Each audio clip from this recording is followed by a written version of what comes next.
नमस्कार, स्वागत है आपका वन इंडिया में। मैं हूं आसिफ इकबाल और मेरे साथ हैं केशव कर्ण। और हम शुरू करेंगे यहाँ पर एक बार फिर बिहार की बात को। बिहार की बात में इसलिए भी ज़रूरी हो जाती है क्योंकि चुनाव चल रहे हैं, बड़ा हंगामा मचा है। कल प्रशांत किशोर ने अपनी सूची भी जारी कर दी है और अब एनडीए के लिए मुसीबत बनते जा रहे हैं चिराग पासवान। अपनी मांगें रख रहे हैं, 40 सीटें मांग रहे थे, अब 35 सीटों पर आ गए हैं। तो धीरे धीरे एक फ़िज़ा बदल रही है चुनाव की वहाँ भी, और एनडीए बहुत परेशान है। और उन सीटों पे दावेदारी कर रहे हैं चिराग पासवान जो जदयू और हम की सीटें होती हैं, बीजेपी की कुछ सीटें हैं। तो कैसे देखते हैं, क्या लगता है आपको कि ब्लैकमेलिंग मोड पे आ गए चिराग पासवान? नहीं, देखिए, चिराग और इधर चिराग और उधर मुकेश सहनी और इधर चिराग पासवान, दोनों गठबंधन में बार्गेन करने के लिए जाने जाते हैं। मुकेश सहनी की बात मैं थोड़ी कर लूँ पहले। पिछली बार के चुनाव में अगर आपको याद होगा तो सीट के बंटवारे के लिए जो मीटिंग हो रही थी, उस मीटिंग में फाइनल मीटिंग थी, उससे निकल के आ गए थे। आरजेडी का खेमा छोड़ के बीजेपी में आ गए थे और बीजेपी के साथ एनडीए गठबंधन में लड़के 4 सीटें उन्होंने जीती थी। उसी तरह चिराग पासवान पिछली बार भी बार्गेनिंग मोड में थे और वो बार्गेन उस तरह से मटेरियलाइज हो नहीं पाया, तो बाद में फिर वो एनडीए से अलग होकर चुनाव लड़े थे। हालांकि उसके पीछे वो प्रधानमंत्री मोदी का हनुमान, ये सब सारे तर्क भी आए थे और हो सकता है पॉलिटिक्स में कुछ भी संभव है। उनके चाचा भी थोड़े से हाँ, अलग लेकिन जा रहे थे। नहीं, लेकिन उस टाइम में चाचा अलग नहीं हुए थे। वही मतलब ऐसी बातें चल रही थी कि चाचा जा सकते, ये दबाव बन रहा था। नहीं, 2020 में तो साथ ही थे। 2020 में विधानसभा चुनाव से इमीडिएटली पहले, जस्ट पहले रामविलास पासवान जी का निधन हुआ था और मेरे ख्याल से चुनाव प्रचार शुरू ही होने वाला था। अलग नहीं हुए थे, लेकिन ऐसी चर्चाएं चलने लगी थी। शायद ये चिराग पासवान को पता चल गया था कि हो सकता है अगर हम नहीं माने तो चाचा जो है वो बीजेपी के पाले में जा सकते हैं। हाँ, ये सारी बातें वैसे ही आई थी, इसका कोई आधार नहीं था। और चाचा तो ऐसे भी बीजेपी के पाले में थे और चिराग पासवान खुद कहा ही जाता है तभी भी बीजेपी के पाले में थे और अभी तो है ही। तो वो मसला नहीं है। मसला, मुझे उस थ्योरी पर ज़्यादा यकीन है जिसमें कहा जाता है कि चिराग पासवान को स्ट्रेटजिकली प्लेस किया गया था जेडीयू को नीचे लाने के लिए, और वो बहुत हद तक ऑब्जेक्टिव में सफलता भी हासिल की उन्होंने। देखिए, 2000 से जो भी चुनाव हुए हैं, 2020 में पहली बार ऐसा था कि जेडीयू का आंकड़ा बीजेपी से भी कम हो गया। कम नहीं हुआ, काफी कम हुआ, 45 सीटों पे आ गया जेडीयू।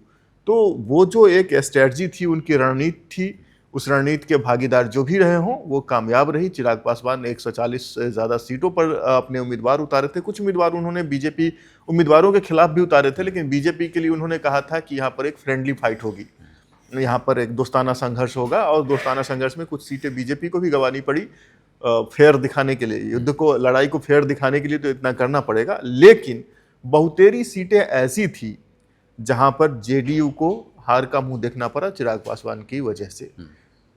इस बार भी ये बड़ी मजेदार बात है, जब लोकसभा का चुनाव होता है तब चिराग पासवान गठबंधन में बड़े सहज रहते हैं, तब उनकी मांग उस सातवें आसमान पे नहीं होती है। 2019 का लोकसभा चुनाव जेडीयू, बीजेपी और एलजेपी साथ साथ लड़ी। 2020 के विधानसभा चुनाव में चिराग के तेवर बागी हो गए।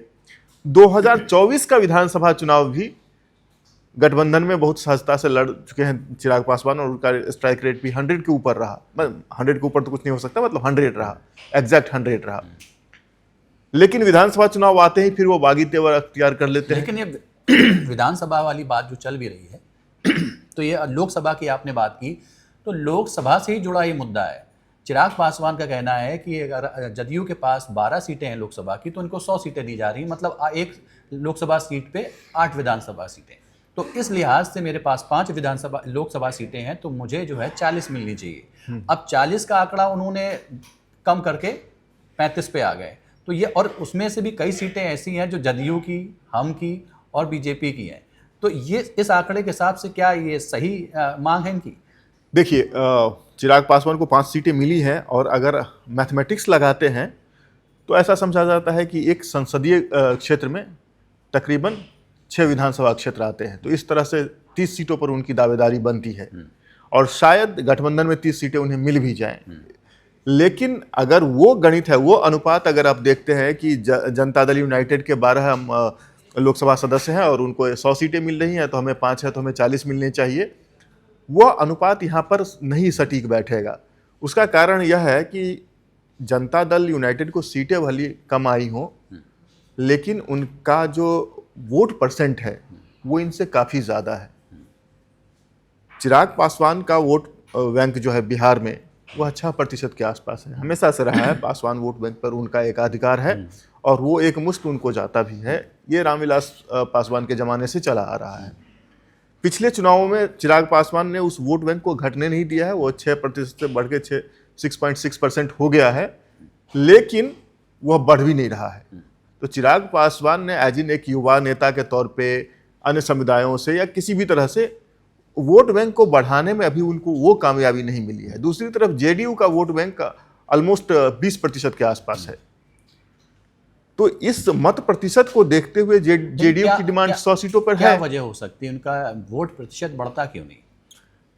हाँ, इस पर हम लोग पहले भी चर्चा करते रहे हैं कि बिहार के मतदाताओं का वर्गीकरण जातियों के आधार पर है। इसको आपको स्वीकार करना ही होगा, चाहे आप कितने भी प्रोग्रेसिव हो जाएं। आप सोशल इंजीनियरिंग, आखिर सोशल इंजीनियरिंग भी तो यही है ना। आप विकास की बात कर लें, आप हिंदुत्व की बात कर लें, सारी बातें हैं। उसके साथ साथ एक महत्वपूर्ण बात जातियों का बंटवारा भी है। जो मतदाता हैं वो जातियों के खांचे में बटे हुए हैं, इससे इनकार आप नहीं कर सकते हैं। वो चीज़ें हैं वहाँ पर। चिराग पासवान की पार्टी जो लोक जनशक्ति पार्टी है, रामविलास पासवान की बनाई गई पार्टी, तो इनका जो मतदाता वर्ग था शुरुआत में सारी दलित जातियां थी इनके पाले में। और 2005 के चुनाव की बात मैं करूं, 2005 का जो चुनाव हुआ था बिहार में, जो पहला चुनाव बिहार में 2005 में विधानसभा के 2 चुनाव हुए थे, कल भी हम इसकी बात कर रहे थे। उसमें लोक जनशक्ति पार्टी को इतनी सीटें मिल गई थी कि वो किंग मेकर थे। लेकिन रामविलास पासवान जी की जिद थी कि हम उसी गठबंधन को सपोर्ट करेंगे जो माइनस आरजेडी और माइनस बीजेपी हो। क्लियरली उन्होंने कहा था। साथ ही उनकी एक और डिमांड थी कि किसी अल्पसंख्यक को मुख्यमंत्री बनाया जाए। उस समय अल्पसंख्यक वोट शेयर भी था इनके पास, अभी भी मामूली है, लेकिन जो बड़ा वोट बैंक था वो तमाम दलित जातियों का था। अब नीतीश कुमार की सरकार आ जाती है दूसरी बार चुन के, मतलब दूसरा चुनाव जो बिहार में होता है 2005 में नवंबर महीने में, उसमें नीतीश कुमार की पार्टी आती है चुन के। एनडीए गठबंधन में बीजेपी और जेडीयू का गठबंधन होता है। नीतीश कुमार इंजीनियर तो हैं ही, उनकी सोशल इंजीनियरिंग भी बड़ी काबिले तारीफ है। वो क्या काम करते हैं, दलित जो समुदाय थे उनको 2 भागों में बांट देते हैं। एक हो जाती है दलित और एक महादलित। दलित में केवल पासवान समुदाय रह जाते हैं और बाकी सारी जो दलित जातियां थी, दलित समुदाय थे, वो महादलित का हिस्सा हो जाते हैं। अब ऑब्वियसली नीतीश कुमार न केवल महादलित कैटेगरी बनाते हैं, बट उनके वेलफेयर के लिए भी बहुत सारी योजनाएं लाते हैं, उनके लिए काम करते हैं। तो महादलित वोट बैंक पर नीतीश कुमार का अख्तियार हो जाता है। इस तरह से लोक जनशक्ति पार्टी के पाले में केवल पासवान वोट बैंक बहुतायत से बचे रहते हैं। यही कारण है। तो चिराग पासवान को या रामविलास पासवान को बिहार में खासकर, और बिहार में ही उनका जनाधार भी है, वो पासवान समुदाय के आसपास ही पिन कर दिया गया। चिराग पासवान के आने से उम्मीद थी कि जो युवा हैं इनकी एक अपनी अपील है। और आप देखेंगे तो जो पार्टी के पदाधिकारी होते हैं एलजेपी में, 1-2 को छोड़ करके अध्यक्ष पहले रामविलास पासवान जी थे, अभी चिराग हैं। लेकिन अन्य पदाधिकारी जो होते हैं वो सवर्ण होते हैं। जैसे राजू तिवारी अभी प्रदेश अध्यक्ष हैं बिहार के, इनके जो प्रवक्ता हैं वो टीवी पे आप हमेशा देखते होंगे, वो सवर्ण रहते हैं। अन्य जातियों के ओबीसी के भी लोग रहते हैं। आकाश यादव अभी इनकी पार्टी में है।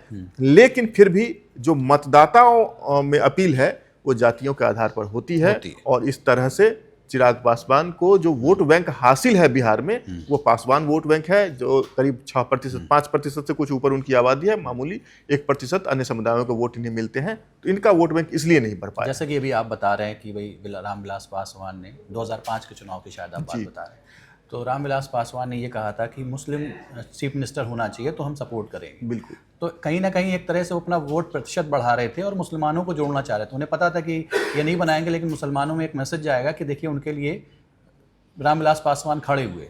तो ये चीज़ यहाँ पे मिसिंग दिखती है चिराग पासवान। नहीं ये कैसे जोड़ेंगे? बिल्कुल, ये उस समय की बात है, 2002 में गोधरा कांड होता है।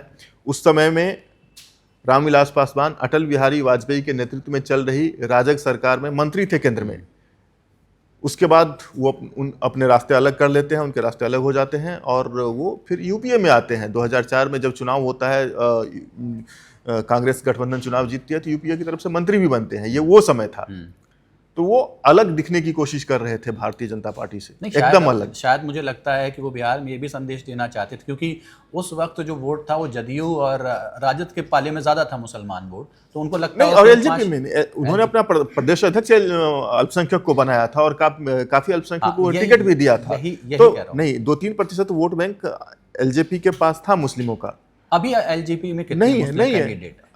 पिछली बार तो एक कैंडिडेट दिया था उन्होंने। और पार्टी में कितने सदस्य? पार्टी में है, पार्टी में ऐसा नहीं। जैसे रामविलास पासवान अध्यक्ष बनाया था। हाँ, लेकिन अभी तो राजू तिवारी को उन्होंने प्रदेश अध्यक्ष बनाया है। यही कहने वाली नहीं, लेकिन फिर स्थितियां बदली।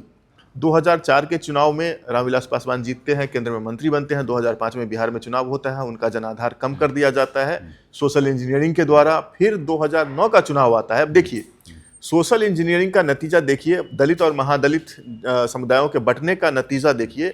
जो रामविलास पासवान 1977 में हाजीपुर से रिकॉर्ड मतों से जीतकर लोकसभा पहुंचते हैं और गिनीज बुक में जिनका नाम दर्ज होता है, वो रामविलास पासवान उसी हाजीपुर से 2009 का चुनाव हार जाते हैं, क्योंकि अब महादलित वोट बैंक हट गया, नीतीश कुमार की पार्टी के साथ है और सिर्फ पासवान वोट रामविलास पासवान के साथ है। अब 2009 में ये केंद्रीय मंत्री भी नहीं रहते हैं, लोकसभा में नहीं रहे, लोकसभा में हार चुके हैं। बाद में लालू यादव की मदद से ये राज्यसभा पहुंचते हैं। ये भी उनके लिए एक आघात था। और तब आ जाता है साल 2014 का चुनाव। 2014 में वो जो एक मोदी वेव होता है, उसमें चिराग का उदय होता है और चिराग इसमें मीडिएशन करते हैं। रामविलास पासवान किसी तरह से बीजेपी के खेमे में आने को तैयार नहीं थे, क्योंकि एक बार उन्होंने छोड़ा था और जिस वजह से छोड़ा था, बीजेपी से वो दाग अभी भी नहीं हटा है। उनका कहना था कि बीजेपी को अल्पसंख्यक कभी स्वीकार नहीं करेंगे, इसलिए बीजेपी में जाना सही नहीं, बीजेपी के साथ गठबंधन में जाना सही नहीं है। लेकिन चिराग उन्हें समझाते हैं कि अभी मोदी की लहर है, मोदी की लहर में किसी और गठबंधन का कोई भविष्य दिख नहीं रहा है और ये पुरानी बात हो चुकी है। वहाँ पर मतलब काफ़ी साल हो चुके हैं। 2002-2014 में गंगा में काफ़ी पानी बह चुका है। उनको विनेबिलिटी फैक्टर समझाते हैं चिराग, और फिर से रामविलास पासवान की वापसी होती है एनडीए में और वो केंद्रीय मंत्री बनते हैं। 5 सीटें जीतते हैं बिहार में, जितनी सीटें उनको दी जाती है वो। लेकिन अभी आ जाते हैं तो फिर से अल्पसंख्यकों का वहां पर मोह भंग हो जाता है। हाँ, तो अभी आ जाते हैं, चिराग पासवान पे ही आ जाते हैं वापस। तो चिराग पासवान, मान लीजिए अगर अभी मुझे लगता है कि चिराग पासवान जो है बीजेपी की पीठ में चढ़ के ही चुनाव जीत रहे हैं, मुझे जैसा लगता है। अगर जो है ये, क्योंकि वो पैटर्न भी वही अपना रहे हैं जो बीजेपी अपनाती है मोस्टली, लेकिन हाँ, बयानबाजी उस तरह की नहीं करते हैं जिस तरह से अग्रेसिव होती है। लेकिन अगर मान लीजिए चिराग पासवान अलग से लड़ते हैं, तो क्या लगता है आपको कितनी सीटें निकाल पाएंगे? नहीं, मुझे लगने से क्या है, पिछली बार चिराग पासवान केवल 1 सीट जीत पाए थे, जबकि मतलब हालांकि गठबंधन से वो अलग लड़े थे पिछली बार। तो अगर इस बार भी अलग लड़ते हैं तो बहुत ज़्यादा अंतर नहीं होगा परिणाम में। हाँ, लेकिन तो जब नतीजा सामने है चिराग पासवान के कि आप पिछली बार भी आपने ये किया था और आपको हासिल किया हुआ था, और अब फिर वही चीज़ आप रिपीट कर रहे हैं, तो क्या बीजेपी फिर उनको जाने देगी कि भाई जाओ? नहीं, चिराग, आप फिर से वही बात मैं दोहराता हूँ, चिराग पिछली बार भी बीजेपी से अलग नहीं थे, गठबंधन से अलग थे। आप देखिए, बीजेपी की 74 सीटें आई, सीटें घटी जेडीयू की 45 सीटें हो गई। मैं गठबंधन की बात करता हूँ, चलिए गठबंधन से हटके कितनी कर लेंगे ये? नहीं, गठबंधन से हटेंगे तब भी इनकी अपनी सीटें ज्यादा नहीं बढ़ेंगी, लेकिन नुकसान पिछली बार इन्होंने गठबंधन को पहुंचाया था। क्या इस बार भी वो इतिहास दोहराया जाएगा? लेकिन पिछली बार की स्थिति अलग थी, पिछली बार जेडीयू इसके लिए तैयार नहीं थी। इस बार जेडीयू को मालूम है, और जिस तरह की बार्गेनिंग करे बीजेपी भी इस बार इनको रूम नहीं देना चाहती है। पिछली बार बीजेपी का सपोर्ट था इनको, मतलब अंदरूनी सपोर्ट तो था ही, भावनात्मक समर्थन जिसको कहते हैं वो बीजेपी का था। इनका भी बीजेपी के साथ इमोशनल कनेक्ट तो था ही। इस बार बीजेपी के लिए बिहार का चुनाव वाटरलू है, बीजेपी आर या पार के मोड में है। तो उसमें बीजेपी, आप देखिए, चिराग जितनी बार्गेन कर रहे हैं, बीजेपी ज्यादातर सहयोगियों को इतना भाव नहीं देती है। ये मसले 1-2 मीटिंग में खत्म हो जाता है। ये पिछले 1 महीनों से ये स्टैंड आउट चल रहा है। कभी इस साइड कभी उस साइड पलड़ा झुकता है, फिर आगे की बात होती है, फिर कहीं जाके रुक जाती है, फिर बात होती है। जैसे कल की ही बात करें हम, कल चिराग पासवान की 3 दौर की बातचीत हुई है 3 अलग अलग केंद्रीय मंत्रियों से, और बिहार के जो प्रभारी हैं धर्मेंद्र प्रधान उनसे मिलने जा रहे हैं, आज भी मिलने जा रहे हैं। तो बीजेपी ये चिराग के महत्व को समझती है। देखिए चिराग बार बार बोलते हैं, चिराग पर एक मैं आपको शेर भी सुना देता हूँ। वो कहते हैं, हाँ शुक्रिया, तो कहते हैं ना कि जहां भी जाएगा ये रोशनी लुटाएगा, किसी चिराग का अपना मकान नहीं होता। तो चिराग पासवान भी यही है। लेकिन एक ये भी है ना, शायरी है या कहावत है कि चिराग ही जो है आग लगाता है, तो लग चुका है, पिछली बार लग चुका है। लेकिन चिराग पासवान जिस गठबंधन में रहेंगे उसको ये स्ट्रॉन्ग करेंगे। इसका मतलब ये जहां भी जाएगा ये रोशनी लुटाएगा। तो फिर क्या बीजेपी को देना बीजेपी के साथ अभी जो ताजा जानकारी मुझे हासिल हुई है, चिराग पासवान के बहनोई हैं अरुण भारती, और उनको चुनाव प्रभारी बनाया गया है। अरुण भारती बहुत भोकल रहे हैं बिहार इलेक्शन में सीटों को लेकर, सीटों की संख्या को लेकर। उन्होंने ही कहा था कि हम सारी सीटों पर लड़ सकते हैं। उन्होंने कहा था कि 100 सीटें 90 सीटें चाहिए, फिर अब होते होते 40 पर आए हैं। कल 3 दौर की बातचीत के बाद सीटों की संख्या पर लगभग सहमति बन चुकी है। 30 सीटों का बता रहे हैं। वो 40-45 सीटें मांग रहे थे, बीजेपी पहले 25 सीटें देने जा रही थी, लेकिन अब 25 से 30 के बीच में कोई संख्या हो सकती है। और चिराग भी इस पर शायद सहमत हो गए हैं। ऐसा कहा है बीजेपी ने कि हम आपको 30 सीटें दे सकते हैं, ऐसी खबर है, और एमएलसी आपको 2 दे देंगे, और साथ में एक राज्यसभा की 30 सीटों पर सहमति बनी है। बीजेपी की तरफ से ऑफर है 26 सीटें विधानसभा में लड़ने के लिए, 2 एमएलसी और 1 राज्यसभा। तो ये अगर इसका परिमाण निकालेंगे तो लगभग ये 30 सीटों के बराबर हो जाता है। 2 एमएलसी भी मिल रहे हैं, 1 राज्यसभा भी मिल रहा है, और चिराग इस बात पर लगभग सहमत भी हो गए हैं। हालांकि उनके पार्टी के जो पदाधिकारी हैं उनकी थोड़ी सी असहमति या नाराजगी है, या असंतोष है, नाराजगी तो नहीं कह सकते हैं, चिराग जो कहेंगे वही होगा एलजेपी में। लेकिन असंतोष का कारण सीटों की संख्या नहीं है। अब जो मामला फंसा हुआ है, जो पेंच फंसा हुआ है, वो है कौन सी सीट पे कौन लड़ेगा। अच्छा, सीट की आपने बात कही, तो 2 सीटें हैं, इनमें बहुत दाव पेच लग रहे हैं। पहली एक चकाई है, दूसरी सिकंदरा। इसके क्या समीकरण है? जो चिराग पासवान करेंगे ये 2 सीटें चाहिए मुझे, और ये सीटें मानी जाती हम या जदयू की हैं? बिल्कुल, ये जो दोनों सिकंदरा की सीटें और चकाई की सीटें, ये दोनों हम की सीट है हिंदुस्तान आवामी मोर्चा की। ये सिर्फ 2 ही सीट नहीं, इस पर उनकी डिमांड है कि ये सीट हमें चाहिए, लेकिन मुझे नहीं लगता है कि दोनों की दोनों सीटें उन्हें मिलेंगी। वो 50-50 हो सकता है कि एक इनके पाले में जाए, एक उनके पाले में जाए। लेकिन क्या हम छोड़ेंगे? जीतन राम मांझी छोड़ेंगे इसे? जीतन राम मांझी देखिए बहुत सधे हुए राजनेता हैं, और कल भी जो उनका स्टेटमेंट है, जो ट्वीट उन्होंने किया है 2 दिन पहले, जो कविता रामधारी सिंह दिनकर की लिखी है, हो न्याय अगर तो आधा दो, लेकिन उसमें भी वादा हो तो दे दो केवल 15 सीट। तो 15 वो मांग रहे हैं। हालांकि पिछली बार उनको 5 मिला था, इस बार 15 मांग रहे हैं। 15 की संभावना तो नहीं लग रही है, 10 के आसपास उनको सीटें मिल सकती है, और 10 के आसपास उपेंद्र कुशवाहा को भी मिल सकती है। लेकिन ये जो मांझी जी जो कह रहे हैं, उन्होंने साफ कहा है कि हम परिजन पर असीना उठाएंगे, मतलब गठबंधन में हम कोई घात नहीं करने वाले हैं। कल भी जो उनका स्टेटमेंट है वो ये है कि मैं दावा नहीं कर रहा हूं, मैं अनुरोध कर रहा हूं।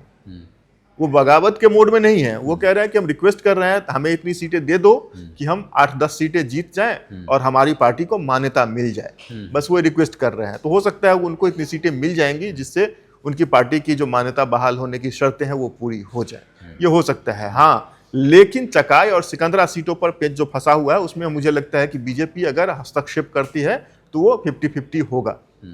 बड़ा मामला मटिहानी सीट पे भी है आसिफ।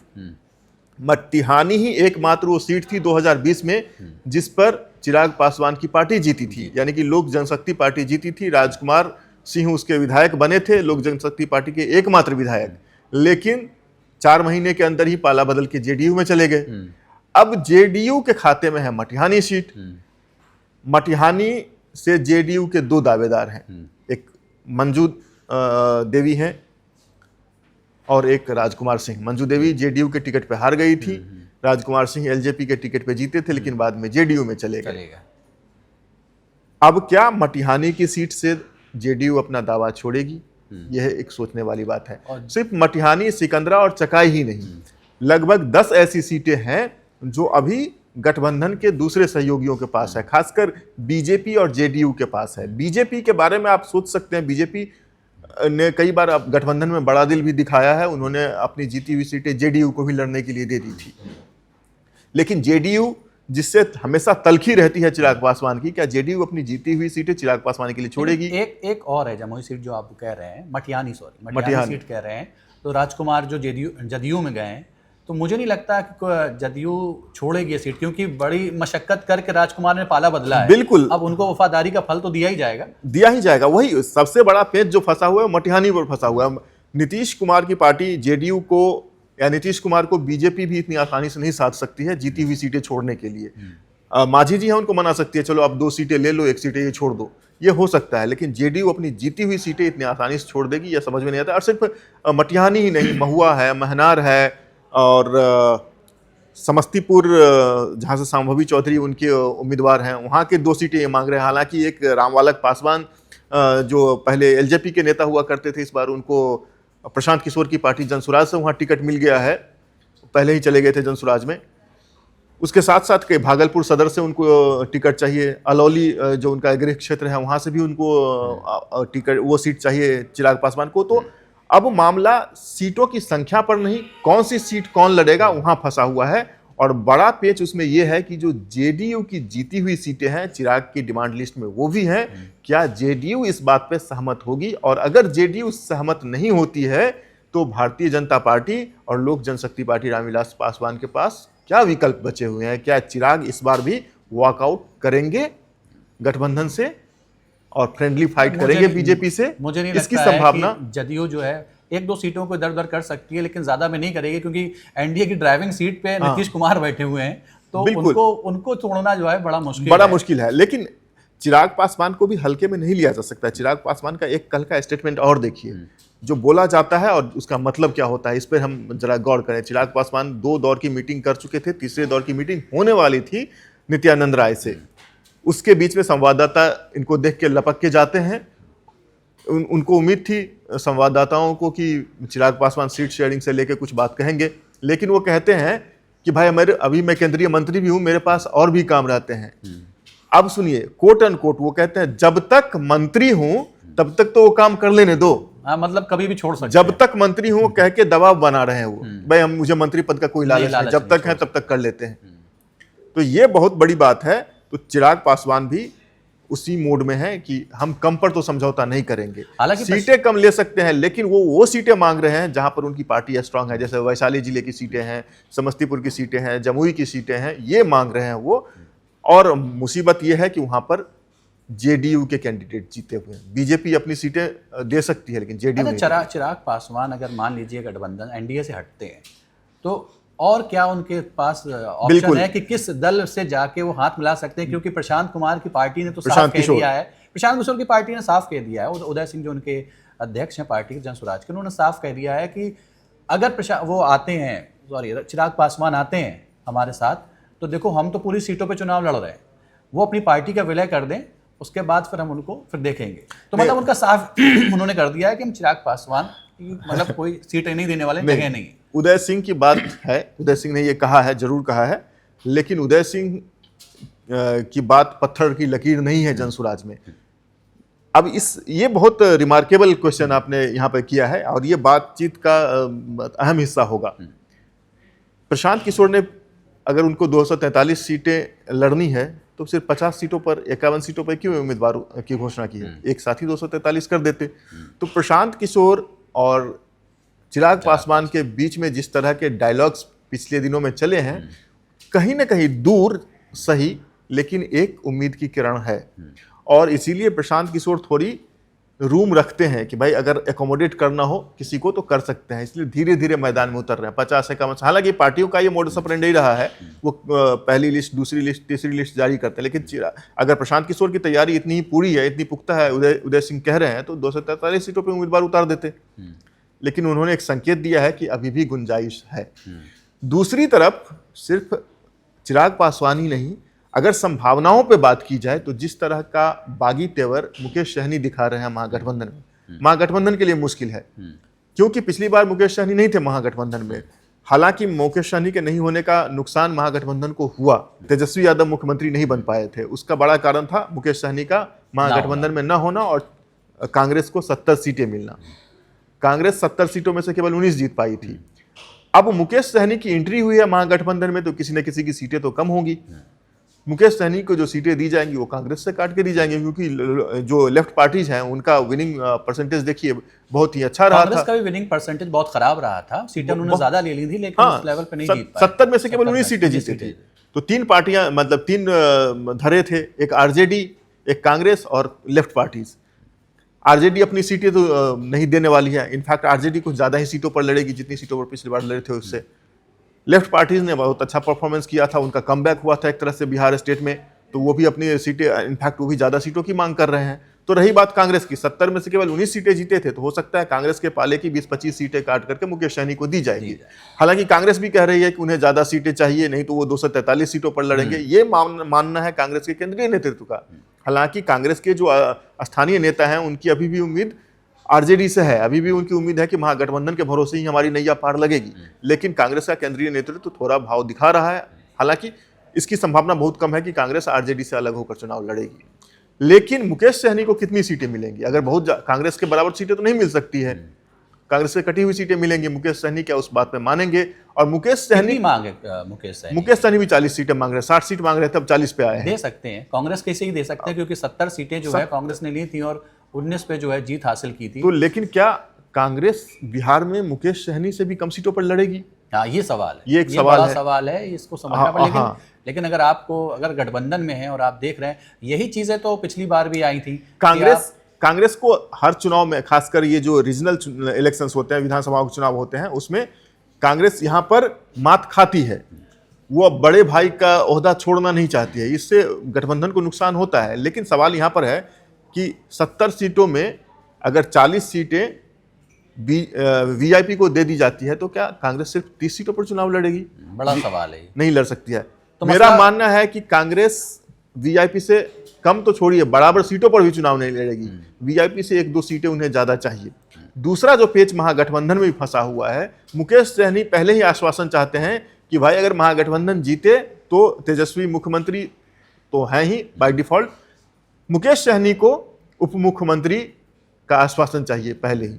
अब मुख्यमंत्री तेजस्वी ठीक है, उप मुख्यमंत्री अगर मुकेश सहनी को बनाया जाए तो फिर कांग्रेस क्या करेगा? उप मुख्यमंत्री उन्हें भी चाहिए। हालांकि उप मुख्यमंत्री कोई संवैधानिक पद है नहीं, जितने उप मुख्यमंत्री चाहिए उतने आप बना सकते हैं।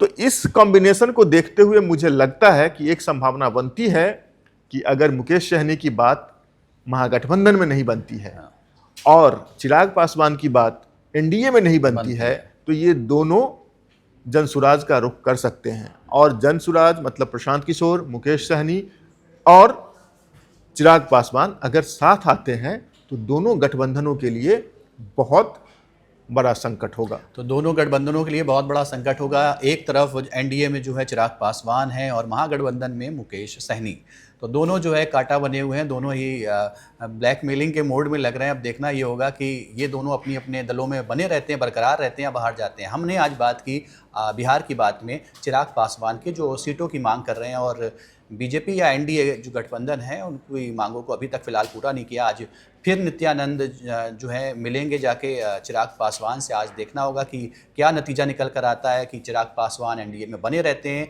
या फिर जिस तरह से केशव कर्ण जी ने कहा कि वो मुकेश सहनी और प्रशांत किशोर के साथ एक गठबंधन बनाकर एक नया गठबंधन बिहार में तैयार कर सकते हैं।